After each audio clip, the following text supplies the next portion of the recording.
And this was his Epstein On Christmas files. Day in 2012 at 6 in the morning, Jeffrey Epstein, who's just gotten out of a county jail where he had been serving a 13-month sentence, gets an email out of the blue from one of the richest men in the world. It reads, "I've been working to the edge of sanity this year, and so once my kids head home after Christmas, I really want to hit the party scene in St. Bart's or elsewhere and let loose. A peaceful island What experience party? is the opposite of what I'm looking for." 2 months later, he emails Epstein again, asking which night on the island would have the wildest party. In return, Epstein offers to send a helicopter to bring him. That man was Elon Musk, and many years later, now the richest man on Earth, he would tell the world, publicly, disgustedly, in his own words, "Epstein tried to Yeah, of get course. me to go on his island, and I refused." I mean, he's not there to Wrote, "I confirm had very little this. correspondence with Epstein and declined repeated invitations to go to his island or fly on his Lolita Express." But Elon Musk was lying, and he was not alone. For years, the friends of Jeffrey Epstein have been in a battle to prove their innocence.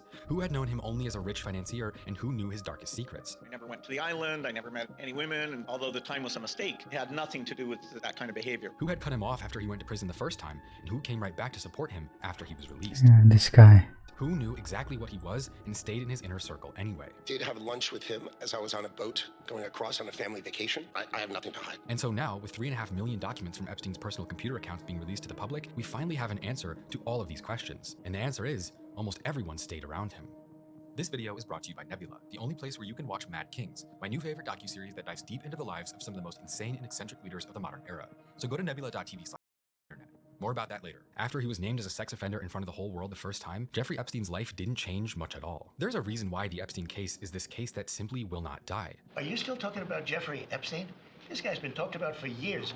Every single time more information is released, the pile of unanswered questions only I mean, obviously. gets bigger. We now know that the richest man on Earth was begging to visit his island. We know that the former So White is Trump related? House legal counsel was flying on his plane. That a He's former on the list. Prime Minister of Israel appears in the files over 4,000 times. But even more important than who stayed is why. This isn't the same as people taking a picture with Epstein 2 times at a New York City party in the early 90s. This is different. We now know exactly who Epstein was close with, who he strategized and planned with, who he shared code words with, and at the same time, the files also revealed that many of Epstein's crimes were far worse than originally thought. These aren't pieced together from short quotes and photos. These aren't theories. These are their own words in their own emails, exposed by the United States Department of Justice. And what it tells us about the world we live in is something that most of us At least the Prince Andrews already knew got but couldn't arrested. quite prove. That there's a level of wealth and power in the world where the rules simply do not apply. Where you can plead guilty to sex crimes involving a child and then walk out of a private wing of a county jail a year later into a life that didn't change at all. We now know, beyond the shadow of a doubt, that the people who shape our laws, run our companies, sit on the boards of our most powerful institutions, invest in the things we eat and the platforms we use to talk to each other, those people are allowed to look at a man like Jeffrey Epstein,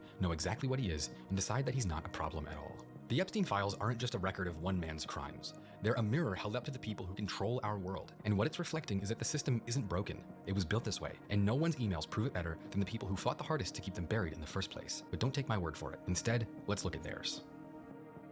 Bill Gates, from 1995 to 2017, was the wealthiest person in the world. Before that, he was also the world's youngest billionaire during the 80s and 90s. We're expecting to do just over 100 million this year. And still, today, he's one of the top 10 richest men alive. And it's been known for a long time that Bill Gates and Epstein knew each other well enough for Gates to have flown on Epstein's plane and even have visited his island. Two things that have become this insane albatross around his neck ever since Epstein's death. When you read through these documents Epstein had prepared for Gates, though, I'll admit, it looks like a pretty blatant attempt at blackmail. It's really easy to tell how Epstein knew exactly the reaction he was trying to elicit with every word he wrote. And for that reason, it feels pretty fake. To add insult to the injury, you then implore me to please delete the emails regarding your STD. You request that I provide you antibiotics that you can surreptitiously give to Melinda and the description of your penis. You also made it clear to me that I am not to refer to redacted, as that is another topic that must remain between the two of us. And in return for all these requests, which I would have done without a second thought, I should continue to provide you the same level of service and dedication that I have done so diligently until you are ready to discard me and our friendship. Bill Gates, of course, absolutely denies everything to do with him and Epstein. He has for years, and he still does today. And hey, to be fair to Bill Gates, nothing else in the docs technically corroborates the outlandish claims that Epstein makes in his email. The only problem is that denials only go so far when your own family refuses to stand in your corner. While Bill Gates and his team were outright dismissing the documents as the desperate ramblings of a man who clearly was trying to hold him hostage. I never went to the island, I never met any women, and so, the more that comes out, the more clear it'll be that although the time was a mistake, it had nothing to do with that kind of behavior. Melinda Gates had her own story to tell. In a brand new interview on NPR's Wildcard show, Bill Gates, now ex-wife of 27 years, described the latest Epstein document release as filling her with unbelievable sadness and reminding her of struggles she faced during her marriage. She would say, "I'm able to take my own sadness and look at these young girls and say, my Imagine si Alia. God, how did that happen to them? At least for me, I've been able to move on in life, and I hope there's some justice for those now women." Is this all I hindsight? don't think it would take a chess grandmaster to figure out what she means by that. But Bill Gates is only one person in an ever-growing, seemingly endless list of people who stayed in Epstein's life, shamelessly supporting him for years while they knew he was a pedophile the entire time. But Bill Gates wasn't alone. In fact, when it comes to the full picture of Jeffrey Epstein's social life, this is only the tip of the iceberg. And perhaps nobody illustrates that better than the man who spent 2025 loudly demanding the Epstein files be released, only for their release to reveal his own lies. Elon Musk is the richest man in the world, inventor and leader of companies creating brain-computer interfaces, electric cars, rocket ships, and more. He's also a longtime friend of Jeffrey Epstein. On September 25th, 2012, Epstein writes to Elon Musk, "If you find some time, come visit me on my island in the Caribbean. Bring your friend or friends." Musk replies, "Sounds good. We'll try to make it." For years following his arrest and death, Elon Musk tried desperately to distance himself from Jeffrey Epstein. In September of 2025, as the case began to rear its head again, he wrote, "Epstein tried to get me to go on his island and I refused." But as it would turn out, the truth would be nearly the exact opposite of what he had insisted for so long. 2 months after their first interaction, So he went to the he emails island. Jeffrey Epstein to ask which day would have the wildest party on his island. He talks about wanting to let loose and have fun, and asks if Epstein has any parties planned because he needs the opposite of a peaceful island experience. In return, Epstein offers to send a helicopter to bring him. Another email from the fall of 2013 shows Epstein inviting Musk to visit him at his house in New York and meet many interesting people around the time of the UN General Assembly, to which Elon Musk responds with a rant about how busy he is. Before Epstein asks, "Do you think I'm retarded? Just kidding. There's no one over 25 and they're all very cute." Then, a year later, around Christmas time again, Elon Musk What? That's asks if it's a suspicious. good time to visit the island. Even later on, they would email to coordinate times for Epstein to come have lunch and tour the SpaceX facilities with Musk, and even after that, they would talk more about Epstein's idea to expand Tesla distribution to Israel. Elon Musk's public reaction to these emails has been one of complete deflection and denial. However, his public statements do contradict what's in the messages. Elon Musk never refused to visit. In fact, he begged for invitations. He coordinated meetings. He invited himself, all while Epstein was a registered file sex offender who just got out of prison 3 years earlier. And here's what should really terrify you. While Elon Musk and Bill Gates may have drawn the most attention, perhaps because their hypocrisy is so shocking, perhaps because of their stature as two of the richest men alive, they are ultimately just a few names out of tens of thousands of very powerful people who continued working and socializing with Epstein even after the whole world knew exactly who and what he was.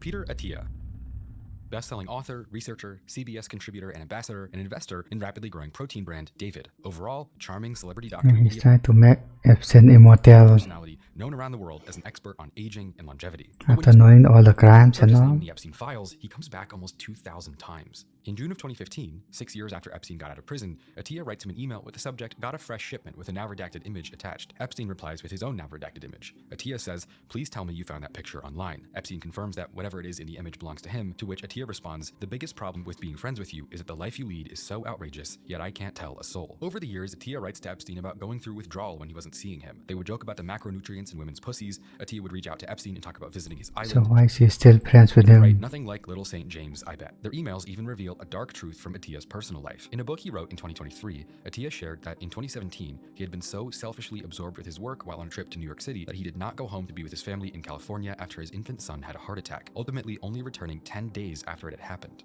Meanwhile, he had been emailing with Epstein to organize a meeting during these that same people. week. Just days after the files were released, Attia wrote in his apology tweet that in November of 2018, he read the Miami Herald investigative article about Epstein and was repulsed and nauseated. But even that was just another lie. In reality, after Epstein's crimes were re-exposed by the Miami Herald in 2018, Attia's correspondence with him only continued, all the way up until the spring of 2019. Just before Epstein was arrested, Attia would continue emailing to check up on him. He would ask how he was doing in the wake of the article's release, making sure he was okay and that he wasn't taking it too hard. Clearly, he was not repulsed or nauseated enough to bring their friendship to an end. This is the pattern that emerges from Epstein's emails over and over and over. Prominent, powerful people knew exactly who he was and what he had done, and then they stayed in his circle anyway. Peter Attia is not unique in this. He's not even unusual. Honestly, despite everything I may be able to say about his lies and hypocrisy, he's a pretty minor player. Because the archive reveals dozens of others. Tech billionaires, Oscar-winning filmmakers, people whose names we know, people whose work we're familiar with and consume. And all of them tell the same story. We didn't know, we weren't close, and when we did find out, we cut ties immediately. But all of them are lying through their teeth. And so the question that just keeps coming back is simple. What the hell was in it for them? Why would these people stand alongside someone who was such a huge risk? And why are they lying about it now? And that tells you not just something about Epstein, but about what these people are. These people who run our companies, shape our politics, and build the technology and culture we consume every day.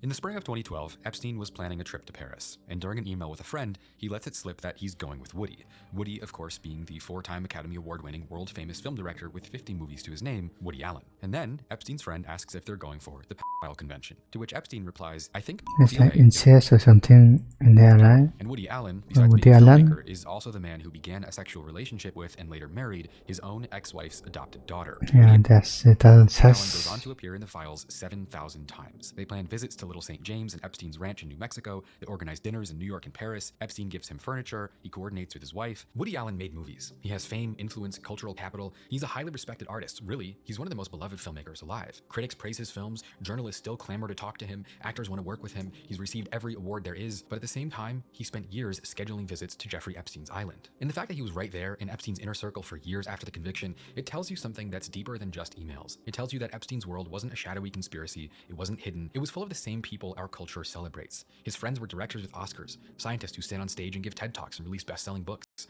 politicians who decide our fate. These are the people we've been taught to admire, to trust, and to believe are the good ones in life. But they were all there and they all knew. And I think this is where the Epstein story starts to shift under our feet. It's stopped being about him and what he did, and instead he becomes this virus that spreads to everyone around him, until it spreads so far that the entire world starts looking different. Epstein didn't get away with anything because he was clever or even hiding at all. And that makes this not just his crime, but everyone's. Another person who appears repeatedly in Epstein's emails is Reid Hoffman, a tech entrepreneur from California who in the year 2000 became the senior VP of business development at PayPal, a position that would make him a millionaire after the company was sold to eBay a few years later.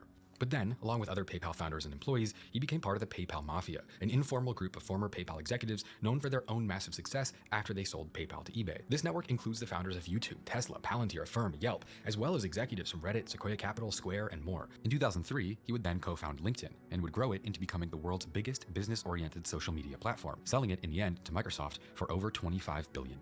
Today, Reid Hoffman sits on the board of directors at Microsoft, as well as having sat on the board at OpenAI for several years, among involvement in various other AI ventures, with a total net worth in the billions. He also happened to blatantly lie to the whole world about the nature of his relationship with Jeffrey Epstein. In 2019, after Epstein was first arrested, Hoffman went on record saying that he only ever met with him for the purpose of fundraising for the MIT Media Lab, where he had a position at the time. But it would turn out that that was not true, and he had in fact had many more meetings with Epstein up until less than a year before his arrest, as well as having visited his island for a weekend in the summer of 2014. In 2015, Hoffman wrote an email to Epstein after news of his involvement with Prince Andrew first hit the news, offering to help manage the negative press coverage online to cover up what they had been accused of. And the PayPal Mafia just keeps showing up in Epstein's inner circle.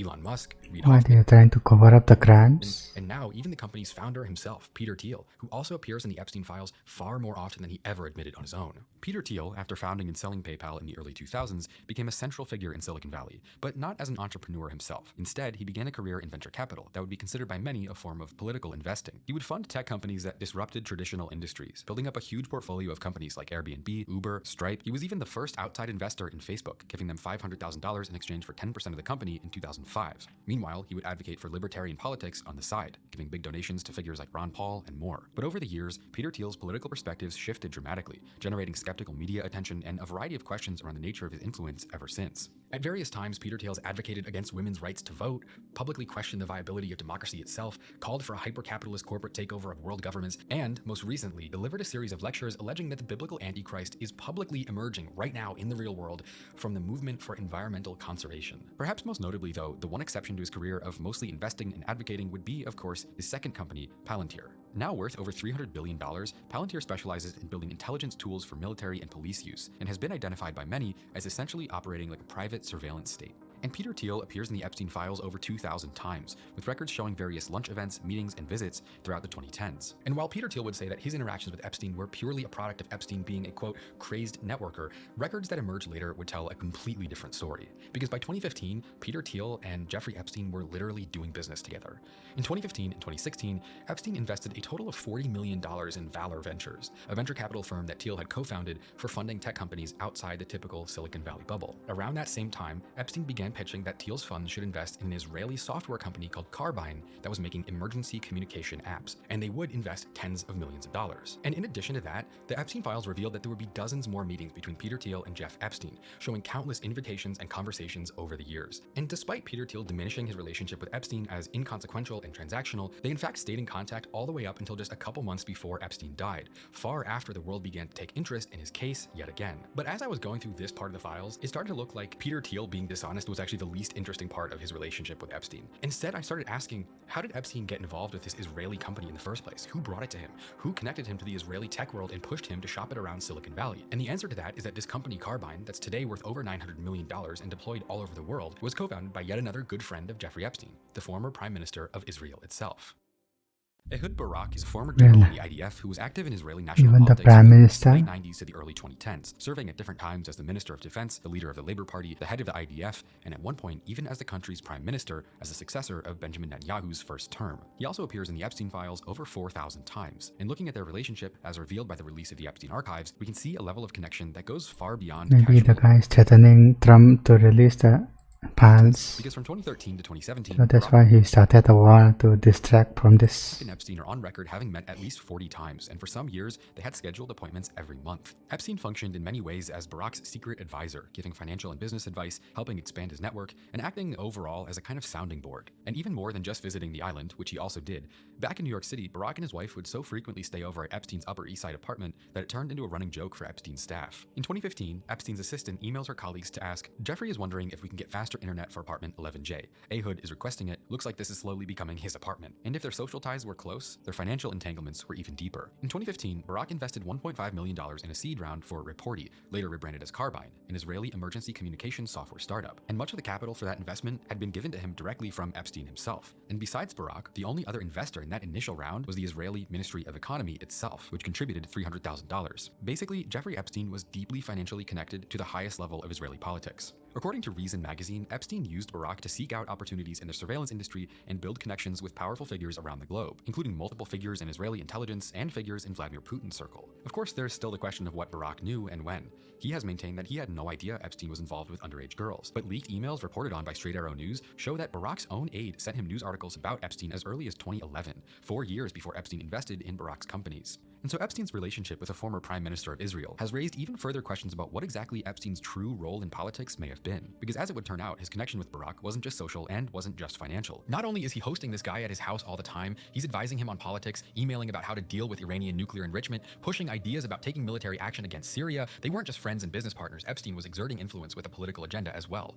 And of course, if you want to exert influence over me, you guys can now buy these sweaters where I design and do the embroidery by myself. It's pretty obvious what the meaning is here, that our entire world is being sold out to evil people. So if you want to buy the most morbid and super solid, they're made with American the US, whatever it is, get free shipping these types of videos, or there's. But it doesn't just stop at Ehud Barak. Honestly, he's just the beginning. Howard Lutnick is an American billionaire businessman and now also the United States Secretary of Commerce, a job in the top 10 of the presidential line of succession that's responsible for advising the president on all matters relating to American business and industry. He's also former neighbors with Jeffrey Epstein for many years. And in October of 2025, as the Epstein case began to ramp up once more, Lutnick would vow in public that he had, in fact, never spoken to or met Epstein after one time in 2005. He even told a story to support his claim. According to an October 2025 interview with the New York Post, Lutnick said that he had cut ties with Epstein in 2005 when they were neighbors in New York. Lutnick explained to the newspaper that Epstein had given him and his wife a tour of his Manhattan townhouse, where he showed off his massage room. Lutnick said that he said to him, "Massage table in the middle of the house? How often do you have a massage?" Lutnick told the Post that Epstein said to him he got a massage every day, and then, getting really close to him, told him he gets the right kind of massage. Lutnick told the Post that after leaving Epstein's house, in the 6 to 8 steps it took to get from his house to my house, he and his wife decided that he would never be in the room with that disgusting person ever again. Although, in reality, the newly released files showed that Howard Lutnick had lied. In 2012, he also brought his wife and children to Epstein's island for what would be described as a lunch. No one's surprised by that. On the island. That is true, for an hour, and we left with all of my children, with my nannies and my wife, all together. We were on family vacation. We were not apart. To suggest there was anything untoward about that in 2012, I don't recall why we did it. And even more documents show that they were actually in business together as well. Lutnick and Epstein each signed on behalf of LLCs that agreed on December 28, 2012 to acquire stakes in a now shuttered advertising company called Adfin. Epstein and Lutnick's signature appear on neighboring pages in the contract. The document lists 9 shareholders in total. The Epstein archive also shows them emailing each other all the way up until 2018. This is one of the United States' most senior government officials in office right now today, blatantly lying to the world about his connection to the billionaire who was running an industrial-scale child sex trafficking operation while they were in contact with each other. And he didn't just lie about knowing him, he lied about vacationing with him and doing business deals with him for years after the world knew exactly what he was. And so we're looking at all these entrepreneurs, artists, celebrities, all of these people lying through their teeth about their association with Epstein, lying about how well they knew him or what they did with him, and the craziest part is, we're still not done. We all know that Prince Andrew, son of Queen Elizabeth, was one of Epstein's most loyal associates and has been all but criminally convicted of him. Yeah, to the maybe point where sent to lab, right? Even the King of England has put out a statement saying he's ready to cooperate with police against his own brother. In addition to that, there are now photos that have been released of him naked with women and crouching over a woman on a floor in Epstein's house. But Epstein wasn't just friends with the figurehead prince. There are, in fact, real working English politicians that appear all throughout the files as well. Peter Mandelson, former EU Commissioner, Member of Parliament, Labour Cabinet Minister, and UK Ambassador to the US, as well as key advisor to Tony Blair, appears throughout the files thousands of times. Epstein's 2003 birthday book, which included the infamous drawing from President Trump, also includes a pretty similar note from Peter Mandelson, which includes quotes about Epstein being his best pal and mentions the interesting friends that Epstein loves to bring around. But still, it goes even further. They didn't just email each other little giggles and jokes. During this time in Mandelson's career, he was actively in office. And now, with more emails coming out, it's been revealed that he was illegally sending Jeffrey Epstein classified information about developments in UK politics. When writing to Epstein about new tax policies, he pledged to lobby his own government on behalf of an interest in lower taxes for bankers, like he and Epstein were working on that together. In 2010, he would give Epstein advance notice of a €500 billion bailout scheduled for the next day, and Epstein's documents also show records of him sending payments nearing $100,000 in value to Mandelson and his husband. In the aftermath of these documents being released, Mandelson has been branded as having betrayed his country, with London's Metropolitan Police launching a criminal investigation against him for misconduct in office. Essentially, Epstein had people within multiple foreign governments sending him privileged information. A disgraced former Prime Minister of Israel using Epstein as a shadow diplomat and a fixer across 3 continents. A sitting British cabinet minister leaking classified economic intelligence to him during the worst financial crisis in Britain's modern history. These are not the relationships of a socialite. These are the relationships of a man who operated at the intersection of money, intelligence, and power. And somehow, it still goes even deeper than that. Ariane de Rothschild, having married into the Rothschild family in the 1990s, is a French banker and current CEO of the Edmond de Rothschild Group, an offshoot of the Rothschild family dynasty that for centuries has dominated banking across Europe, establishing itself as the most influential family-controlled financial institution in the world. Ariane herself is worth an estimated $5 billion, and despite maintaining that she only knew Epstein in the context of her normal work duties, documents revealed that she in fact held dozens of personal meetings with him between 2013 and 2019, paid him a $25 million consulting contract, and also helped him find assistants, which according to many outlets is a code word for prostitutes. There are many other people in positions of power who appear in the Epstein files and add their own This seems like a speculation. puzzle. Catherine Rumler is an attorney who, following a decorated career as a federal prosecutor involved in convicting the Enron executives in the early 2000s, served for a while as White House counsel, the White House's personal lawyer, under the Barack Obama presidency. Today, she's the chief legal officer at Goldman Sachs. Essentially, she's one of the most powerful lawyers in the world. And when you search her name in the Epstein files, you'll find her corresponding with Epstein dozens of times, years after his conviction, years after he was a registered sex offender, years after everyone knew what he had done. Their emails, many of which were sent while she was working under the Obama administration, show Epstein arranging for her to fly on his plane, visit his island. It shows him sending her many tens of thousands of dollars worth of gifts, making jokes about his penis together. This is a former top lawyer for the president of the US, someone whose entire career was built on the premise of really? legal, ethical judgment, and she was socializing with a convicted pedophile like it was nothing. That's cooked. We've reached a point that's almost comical. For years, the curiosity around Epstein seemed like it might be more interesting than the real truth. Like, yeah, he was a file, but that doesn't automatically mean he was running a secret file cabal of baby-killing billionaire freaks. But then his emails came out, and the truth is literally more insane than what people actually imagined in the first place. Epstein was at an almost surreal level of evil. There are things in here that people wouldn't have even made up, like the Rothschild family having Epstein on a retainer, like him talking about being at a pedophile convention with Woody Allen. It just goes on and doesn't stop. Researching this video felt like trying to drink an ocean. Every time I thought I found every person, there would be more. Every time I thought I had found out everything they did, there was more. It makes the Epstein case feel like it might never die. Even now, after the release of 3 million documents, we know that the government holds 2.5 million more that they aren't going to show us. Every time they release anything, we're only left holding more questions than we had before. We now know who Jeffrey Epstein spent the last 10 years of his life with, who embraced him after his crimes were known. But that isn't the end of the story, it's just the beginning. Because ultimately, just Epstein having rich and powerful friends, that's not really proof of anything. But right now, there are more emails depicting crimes horrific beyond our imagination. Emails that reveal things about our world that are beyond what we thought was possible. There are records available right now that show that the truth about Epstein is far darker than what we had originally even feared.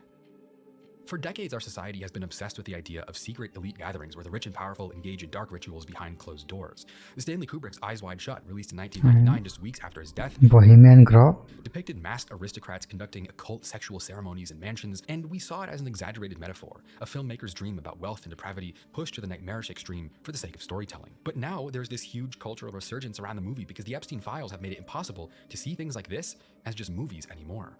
The masked parties, the trafficked women, the implication that anyone who looks too close will be silenced, the idea that the real world operates on a set of rules that ordinary people are never allowed to see, it's not fiction anymore. If anything, the reality appears like it's probably far worse. In Eyes Wide Shut, the movie shows one night in one mansion with one group of people, but the Epstein archives show us a system spanning decades, continents, and virtually every pillar of power in the Western world. At the same time, we see how it was operating in plain sight. Because these aren't random rich people we're talking about. These are the people who decide what technology we use, what companies we work for, what laws get passed, what wars we fight, what information we see and what we don't see. The Secretary of Commerce, the richest man on earth, the founder of LinkedIn, the people building the AI that's going to shape the next century, the people who advise presidents and prime ministers. This is the elite of the elite. There is no one higher than this. And look, I get it. The government's been telling us for years that there's nothing to see here, that the It's like actual monopoly. conspiracies are overblown, that Epstein was just one sick criminal and Maxwell was his only accomplice. The DOJ says they found no co-conspirators. Officials insist that every wild theory or accusation is just paranoia. But then you keep reading and you find an email from a billionaire in Dubai that says, "I loved the torture video." Then another one is full of redacted images with the caption age 11. Then there's another email where they're talking about pizza and grape soda while giggling that no one else can understand. And then you find out that he was doing business with Israeli politicians and British politicians and American politicians and their advisors, Democrats and Republicans, and writing about Mossad and Jewish supremacy and how to get children addicted to video games and how to breed perfect babies and how to make young men disillusioned and believe in extremist politics. And then you actually look at what's in these files, not what the government says is in them, but what's actually in there. And it's not just bad, it's not just disturbing, it's enough to make our deepest, darkest conspiracies look like a joke. Every one of the worst, most strangest, insane ideas that's been said about Epstein turns out to have real evidence towards its truth. And so if you think what we've looked at so far is disturbing, if you think the list of rich, influential people who stayed around Epstein after they knew who he there's was is more? horrifying, we haven't even gotten to the bad part yet. What we need to understand now is what they were doing, what Epstein's purpose was, why he was so valuable that the most powerful people on earth couldn't walk away, why the government let him operate for decades, why his network reached into intelligence agencies and political movements, and why all of this was allowed to happen in plain sight. Because this is how our world really works. This is the level of wealth and power where the rules do not apply. For decades, our society has been obsessed with the darkness of the upper levels of power. We've written books and made movies speculating what power and control really means and what it really looks like. This isn't just a story from the past. This is a mirror being held up to Real life is much more worse than the movies. the world we live in right now, to the people who control it, and it's going to make you sick. Online complainant reported she was a victim and witness to a sex trafficking ring at the Trump golf course in Rancho Palos Verdes, California between 1995 and 96. Complainant reported Ghislaine Maxwell as the madam and broker for sex parties, clients of whom included Epstein, Robin Leach, and Donald Trump. Complainant reported participating in orgies and that some girls went missing, rumored to have been murdered and buried at the facility. Complainant reported being threatened by Trump's then head of security that if she ever talked of what went on there or who she saw, she would end up as fertilizer for the back 9 holes like the other cunt. That's a real document in the Epstein files. But of course, just because it's real doesn't make it true. Trump Golf Course in California wasn't open until 2006, 10 years after this story supposedly takes place. The Epstein files, which include over 3 million images, documents, and videos, also include nearly every single tip the FBI ever received, verified or not, with regards to his case. And if all of them were true, the world right now would be in some really deep shit. Like billionaires and presidents having parties on boats where they eat kids type of mythological demonic shit. One of them reads, on the yacht he witnessed babies being dismembered, their intestines removed, and individuals eating the feces from the intestines. He was then raped by George H.W. What is going Even though on, many bro? of these tips likely aren't true or even possible, that doesn't mean that the Epstein files still don't call into question everything we think we know about the world we live in today. And look, a lot of what went viral after these files dropped was fake. The email saying that Epstein invented Bitcoin, fake. The Fortnite account supposedly proving he was alive in Israel playing video games on his Xbox all day, fake. AI-generated photos of politicians, unfortunately fake. People lost their minds over a bank account that they thought Epstein named after an ancient Jewish demon, but it ended up being a computer glitch. It was supposed to say balance. And this stuff is crazy and it generates headlines, but at the same time, it buries the truth under a mountain of noise, because you don't need crackhead stories about burying girls under a golf course to see that the truth is ultimately even more horrifying than anything that anyone could have made up in the first place. On September 22nd, 2016, Jeffrey Epstein receives an email with redacted images attached, sent just minutes apart. One is labeled pussy, one is labeled girls, and one is labeled age 11. That's not a conspiracy theory. That's not an anonymous tip from someone who's requesting Bitcoin to prove the truth. These are real emails that Epstein was getting and sending, exposed by the US Department of Justice. But before 2025, the case against Jeffrey Epstein, at least in the public eye, was built primarily on suspicion. The idea that Jeffrey Epstein was part of something much bigger than himself and that other people were involved, it came from two facts. Number one, Jeffrey Epstein was rich, a pedophile, and had a ton of powerful friends. And number two, he was found dead in a jail cell under suspicious circumstances. That alone Yeah, they kill is him. something where you don't need to be crazy to hear it and think something's wrong. In fact, you might be crazy if you hear that and don't think something was wrong. And so as a result, in the last couple of years, even though the historical, political, legal narrative was that Well, Epstein maybe he's still alive. worked alone and didn't leave any footprints behind, he still became this symbol of everything wrong with our society. Epstein came to represent corruption, specifically the idea that people at the top of society play by a completely different set of rules than the rest of us. That not only did he get away with crimes against humanity under everyone's noses for decades, but before he could even be forced to answer for what he had done, he mysteriously died while he was sitting in a maximum security prison wing. It looked a little too convenient. It looked a little too much like someone wanted the truth to die with him. And that's why it didn't. And then slowly, very slowly, evidence came out and it showed us that the truth was even worse than we had suspected. At first, it was small. Little drawings, notes, inside jokes, small packets of information showing that, hey, Epstein wasn't just really good at hiding being a pedophile, everyone around him knew it and they didn't care. And then finally, after years of pressure, 3 million documents from Epstein's computers were released and revealed that it wasn't the case that Epstein ever got away with anything. In reality, he didn't just get away with the crimes he had committed in the first place, he was allowed to keep going and make friends with the world billionaires, politicians, and thinkers all at the same time. On Friday, April 24th, 2009, Epstein, still in prison after his 2008 conviction of prostituting minors, emails a friend to say, "Where are you? Are you okay? I loved the torture video." That email would be revealed to have been sent to none other than Sultan Ahmed bin Sulayem, CEO of a shipping company called DP World that handles over 70 million shipping containers annually, roughly 10% of shipping traffic in the entire world. His brother, Mohammed bin Sulayem, is president of the FIA, the governing body of Formula One car racing. Bin Sulayem also spent years on the board for the Sovereign Wealth Fund in the UAE and is a landowner in Dubai's Palm Islands. He's one of the most powerful and richest people in all of Dubai. But it goes, of course, even deeper than just emailing each other about torture videos. In 2016, the larger island neighboring Epstein's Little St. James, Great St. James, went up for sale, and Epstein, having already had his bids denied while trying to buy it in the past on account of being a sex offender, made a holding company in Sulayem's name to purchase the island for $22 million. Other emails between them involve sharing links to porn videos and discussing politics.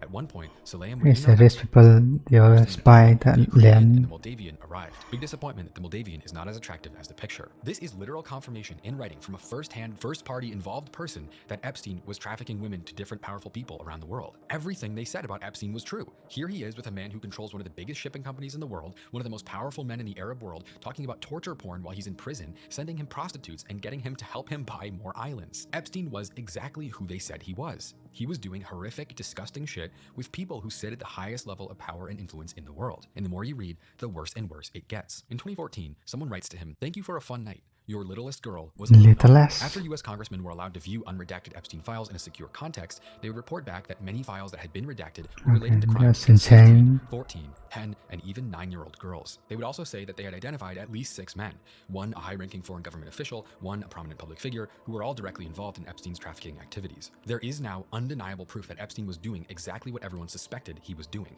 He was running a ring of pedophilia with the richest people in the world. Other files in the Epstein library include an FBI document with a list of underage victims, acknowledgement that Epstein was in possession of 14.6 terabytes of what they call That's a lot.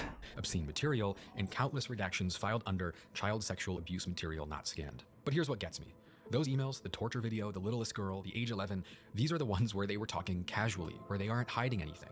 But many more of the Epstein emails turn out to contain evidence of stuff that's far worse going on just below the surface. Something that, again, was before considered a nightmare too disgusting to even be possible. In 2016, just before Donald Trump won the presidency, a conspiracy theory alleging that prominent Democrat politicians were running a human trafficking operation using seemingly normal food-related words like pizza, pasta, and cheese as code for activities linked to child sexual abuse and human trafficking went viral. Following that, people became convinced that Comet Ping Pong, a pizza restaurant in Washington, D.C., was a meeting ground for the satanic ritual abuse that these politicians were allegedly engaged in. The story eventually attracted mainstream media Satan? attention, and within a couple of weeks, a 28-year-old man from North Carolina traveled up to D.C. and began firing an AR-15 at the restaurant, among other violent incidents. In the end, no substantial evidence of the Pizzagate story was ever produced, and the conspiracy is mostly remembered as being a product of the mentally unstable far right. The craziest fake news of all is something called Pizzagate. People actually believe a conspiracy theory that Hillary Clinton and her former campaign manager, John Podesta, ran a child sex ring at a is pizzeria it- in D.C. This is a lie. So it's Hillary Clinton and So where did this Epstein conspiracy pal? theory start? Apparently, some alt-right folks were combing through Clinton campaign emails hacked by Russia and published by WikiLeaks and noticed there seems to be more references to pizza and pizzerias than they had expected, which can only mean one thing: secret sex ring. But when the Epstein library was released, something strange happened. Because buried in these millions of emails across years of correspondence with countless different people, Epstein and the people around him were essentially speaking in a way that is exactly And like now what right people don't even care. Pizzagate had described. and it's in there over and over again. The word pizza itself appears in the Epstein files over 900 times, with countless examples that make it clear they weren't actually talking about food. One email reads, "This is better than a Chinese cookie. Let's go for pizza and grape soda again. No one else can understand. What time do you want to get pizza and grape soda tomorrow? Your pizza is yummy yummy. Feeney asking about a pizza party this weekend." And it wasn't just pizza. Epstein's staff would receive instructions using air quotes around all sorts of words that clearly had alternate meanings. J.E. has confirmed he would like you to serve snacks at 8 p.m. on Tuesday. Jabor would like to come see Jeffrey today at 1 p.m. He wants snacks. Can you be in charge of snacks? I asked if he wanted lunch, and he said no, snacks. They're literally distinguishing between the real word and the code word in the same email. So what The does person that writing mean? this knows that snacks doesn't mean snacks. They literally clarify that they aren't talking about lunch. Of course, I'm not necessarily saying that Pizzagate was true. I don't really believe that there were people trafficking little kids out of the basement of a pizza shop. Add on to that the fact that none of the politicians that were accused of being involved in Pizzagate are mentioned in the Epstein files at all. But the core idea, this idea that the historical narrative decided was a joke, that powerful people involved in the systemic Now abuse it of children became were true. communicating using words for food as a code, that wasn't crazy at all. In fact, it's exactly what was happening. It's just back then, 10 years ago, they didn't really get right who was doing it. And pizza is far from the only word that gives credibility to this theory. In fact, there are others that are way more suspicious. For example, Epstein and his staff spend hours talking about his obsession with jerky, how they have to bring it on planes and fly it around the world just to make sure he has enough. Why would someone in Epstein's position in life, with his money, his status, and his schedule, have time to obsess over beef jerky for hours every week? Why are there emails where Epstein is asking people on his staff how to deal with the frozen white tuna? Jeffrey Epstein was a billionaire. Billionaires are not sitting around worried about how to manage the contents of the dozen different refrigerators at their 6 different homes. This is a moment where you have to remember the story of Jean-Luc Brunel, the French modeling agent who received millions of dollars from Jeffrey Epstein in 2004 to pay for the launch of a new modeling agency that would go on to run campaigns for some of the biggest retailers in the world, from Nordstrom to Target and Sears and more, while at the same time Epstein would be quoted as saying he had slept with over 1,000 of Brunel's girls, having had girls from the agency flown to his houses and island from all over the world. American authorities would go on to call Brunel a co-conspirator of Epstein, and he ultimately went into hiding after Epstein's death in 2019 before being arrested by French National Police in Paris and hanging himself before he could stand trial. Seeing Epstein write about moving jerky around the world on planes, worrying about where to put all of his frozen white tuna, planning pizza parties with other elites, it's hard not to connect these dots. Sometimes they didn't hide what they were doing at all. In 2019, on February 14th, Epstein gets an email that says, "The kid couldn't have done bikini wax because her hair What is too going short. on? Next time. Sir, I'm already at the dentist, waiting for the kid." Then there was the dentist. In Epstein's emails, the dentist is mentioned almost 2,000 times. He writes about sending other people to the dentist in New York. There was a dentist room on his island featuring masks resembling his friends across the walls. In one email, he writes to someone telling them to send $20,000 Soundtracks, to bruh. the dentist for redacted. There are emails where Epstein is complaining about a dentist breaking someone's jaw, and emails back to him about a nurse piercing someone's genitals and entire body with needles. This stuff is absolutely nightmarish, monstrous shit. And I don't even have time to get into the emails where Epstein would write to bury everything on the island because he didn't want to deal with it. The time that Epstein would instruct his staff to buy a replica of a painting that depicted the killing of kids. And then there's Jess Staley, who in the early 2010s worked as the CEO of investment banking at JP Morgan Chase. And it was at JP Morgan that he would manage the bank's relationship with Jeffrey Epstein himself, where the story goes that he would protect and advocate for Epstein as a client, despite colleagues pointing out multiple times over the years that Epstein should not be a client at the bank. Epstein's chief defender at the bank was Jess Staley, a top contender to one day succeed Jamie Dimon as chief executive. Bank officials for more than a decade were anxious about Epstein's prolific wire transfers and cash withdrawals. JP Morgan ultimately processed more than $1 billion in transactions for him and warned senior management about his suspicious activities. But on at least 4 occasions over 5 years, the bank's leaders overrode those objections and continued to serve Epstein. In 2023, JP Morgan would settle for $290 million after a group of almost 200 of Epstein's accusers served them with a lawsuit for having enabled Epstein's crimes knowingly for over 10 years. Attorney Mimi Lee stated in court that Epstein's entire business with JP Morgan and JP Morgan's entire business with Epstein was human trafficking. By the time it was made public that JP Morgan had essentially enabled Epstein's crimes for a decade, Staley had already gone on to work as the CEO of one of the largest banks in Europe, but his involvement was not completely over, as the release of new Epstein emails showed that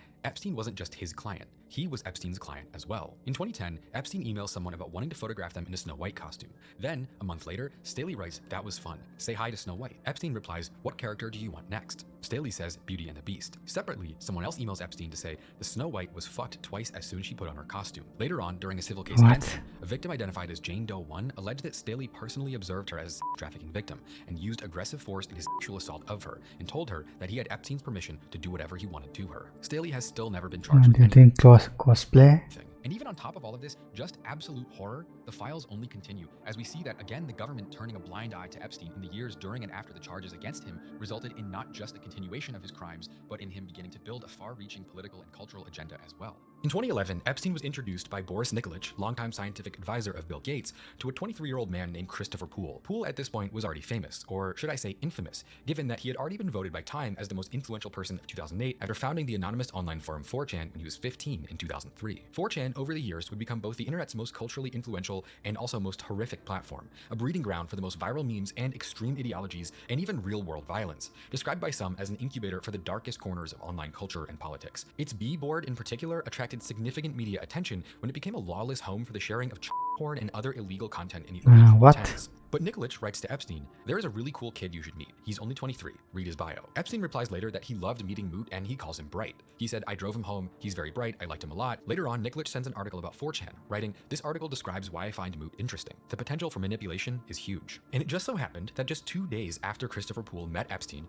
4chan would open up what would become its most famous board of all, Politically Incorrect. And of course, it's impossible to know what he said to Moot when they met or how many times they met, although it was confirmed that they would meet up multiple times after their first introduction. But either way, the timing of that initial meeting is curious, because Politically Incorrect, or POL for short, after being launched in October of 2011, would quickly become known as a home for anti-Semitism, white nationalism, and even as the ideological origin point for a number of high-profile mass shootings around the world. And it didn't stop there.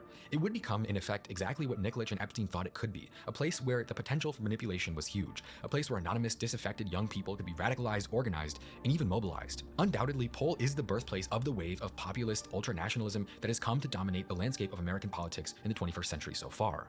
And over time, POL's potency and influence has become so large that considering its destabilizing effect on American politics as possibly the project of an intelligence agency has been impossible to ignore. Over the years, various pieces of evidence with things like IP leaks showing a huge overrepresentation of users in Israel, it's given credence to the idea that the CIA, the IDF, or the FSB, or something else entirely may have manipulated or even originated the rise of the alt-right in the early 2010s completely on purpose. And Jeffrey Epstein was there at the beginning. And that may just be a coincidence.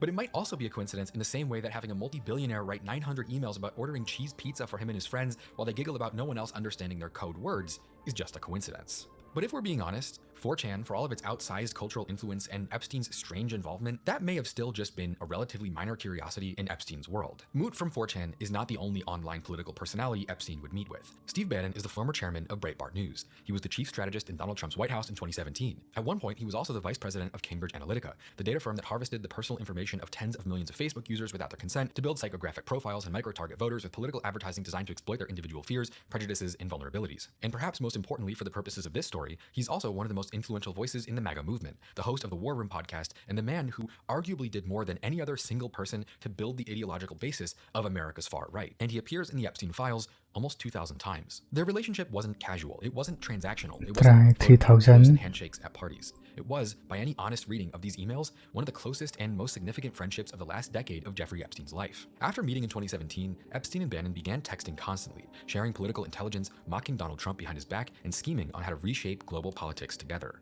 At the same time, Bannon was helping Epstein rehab his PR. They recorded dozens of hours of interviews to help Epstein change his image. He told him, "You're engaging, you're not threatening, you don't look at all creepy." Do you think you're the devil himself?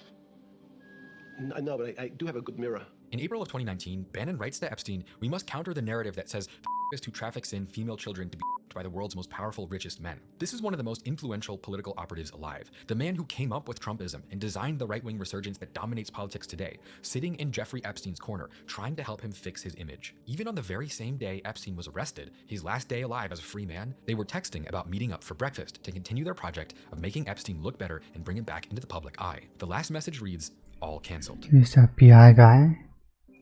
There's a lot of content I'm not going to cover in this video, and that's because the files have become such a powerful, never-ending stream of disgust and horror that there's no point in trying to cover all of it. I think at this point, we all get it.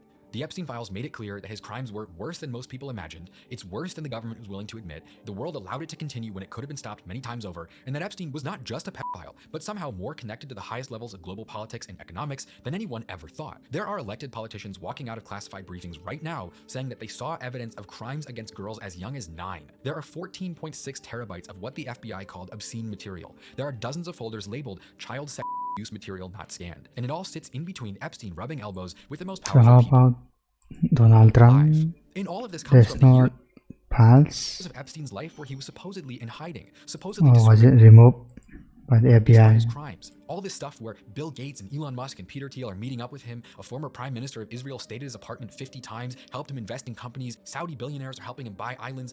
This was while he was in exile. Barack Obama's White House legal counsel was flying on his planes, sending him kissy emojis, calling him up to ask for gifts of handbags and shoes. The man who is today the United States Secretary of Commerce right now lied under oath about doing business with Epstein and vacationing on his island with his wife and kids. Then there's the tech billionaires. Almost every person who's now considered one of America's oligarchs, our country's 100 billionaires who wield an outsized influence over politics, they were meeting with Epstein for years while he was supposedly living shamefully in the shadows. And still, after all of this, after everything we now know, 70 to 80% of the files are still redacted, while the US government says there is no more story to tell and that Epstein was never running any kind of organized trafficking operation to begin with. Meanwhile, civil suits against his clients are settled left and right, with dozens of powerful people going into hiding after the Epstein files revealed their crimes against humanity. It is genuinely no wonder that people have started to think Epstein was a spy, that maybe he worked for Mossad or the CIA. The way our government reacts to him today, refusing to prosecute any of his confirmed accomplices, refusing to admit anything happened at all, not only have they declared there will be You no see more the scapegoat? charges, no more files, no more indictments. At the same time, they also haven't even investigated the site of his massive ranch in New Mexico, where he mysteriously won an $80 million lottery ticket, grew plants that are known for being used to incapacitate sexual assault victims, and hosted New Mexico's governor himself as a house guest. The institutions that are supposedly built to protect us, the Department of Justice, the FBI, the courts, Congress, are not just failing to solve this case, they are actively choosing not to. And who else would they do that for besides someone who is benefiting from them? Under what other circumstances would Epstein's mysterious death be covered up? Because if Epstein were just an asset for Democrats or just Republicans or Russians, there would be a massive reward out there for whoever could expose what really happened. But there has been no such expose. So who else could be protecting the truth about Epstein but the deep state itself? And then one day I get a phone call from the president in September, and he's so mad at me, he's yelling at me, he's angry, he's chewing me out for signing my name on Thomas Massey's discharge petition to release the Epstein files. Green added, and I'm trying to tell him, Mr. President, they say you did nothing wrong, but this needs to come out. And we're having this argument, and he tells me on the phone call, Marjorie, my friends will get hurt. It's not like there isn't precedent for something like this. In the 1950s, the CIA opened a brothel in San Francisco specifically for the purpose of trying to develop mind control drugs. They would bring men off the street, literally just random guys, slip them psychedelic drugs after they were done with the prostitutes, and try to see if they became more easily influenced or controlled as a result. The experiment, of course, did not work. Instead, it just resulted in countless lives ruined and even deaths, as American spies would go on to secretly test on American citizens for decades, including with MK-Ultra, where they would set up fake research experiments and blast unsuspecting hospital patients with drugs to the point where hundreds of Americans had their brains melted, sometimes permanently, without ever knowing why. And so the idea that an intelligence agency would allow unthinkably horrible crimes against innocent people as a means to an end is not science fiction. Honestly, it's old news. Of course, we only even know about all of this by accident. The CIA would do They created a bumper. their best to destroy all evidence before it was suddenly unexpectedly revealed in the late 70s. But when I look through stuff like this, I can't help but be reminded of Epstein himself. At 24 years old, Epstein got hired at a job he had no business doing by the father of a future United States Attorney General,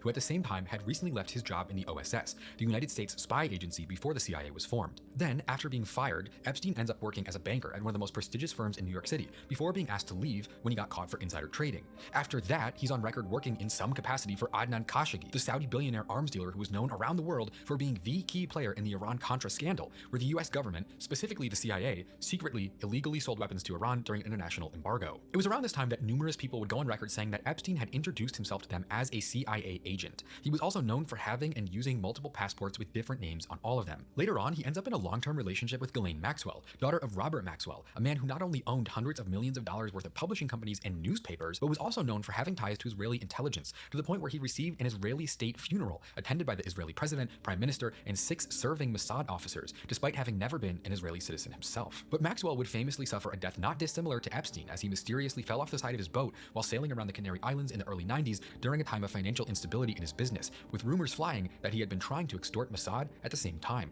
Epstein then magically starts accumulating an unbelievable amount of wealth in public while becoming one of the best connected people in the world at the same time. He's hosting presidents on his private island, flying celebrities around on his private Boeing jumbo jet, meeting the Pope, and then even after he gets arrested for soliciting little girls as he somehow doesn't get prosecuted for all of the other evidence the FBI spent years accumulating against him. Ultimately, not even being sentenced to prison, but instead hanging out in a county jail for a few hours a day while he spends the rest of his time in an office taking meetings just as he always had. And even after he gets out of jail and is sent to register as a and live out the rest of his life in exile, he only accumulates more influence, meeting with the world's richest men, somehow getting banks to give him a free pass to keep trafficking even though they knew he was doing it. And meanwhile, on the side, he's exerting his influence over a wide range of political situations and speaking in a form of code so obvious that it all but confirms his crimes against children only continued after his first time in jail. And then, just weeks after being arrested a second time, before he can ever have his day in court, Epstein is found dead in his cell with evidence on his body that conflicts the official narrative stating he took his own life instead of having been killed by someone else. That is literally the biography of a spy. And when you add all this together with the way that the US government has refused to offer any I don't think no one believes he killed account of what Epstein was himself. really doing and who his clients really were, instead putting forward shockingly flimsy deflections and excuses,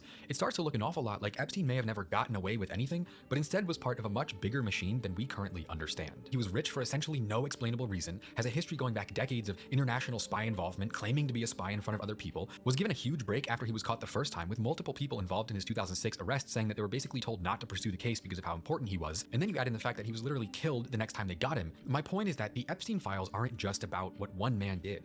Epstein was a monster, you know, maybe he was eating babies, maybe he was breeding kids in an underground lab in New Mexico, and then it's okay, he's bad, it was gross. But unfortunately, people like him are a fact of life. Some of them are billionaires, some of them aren't.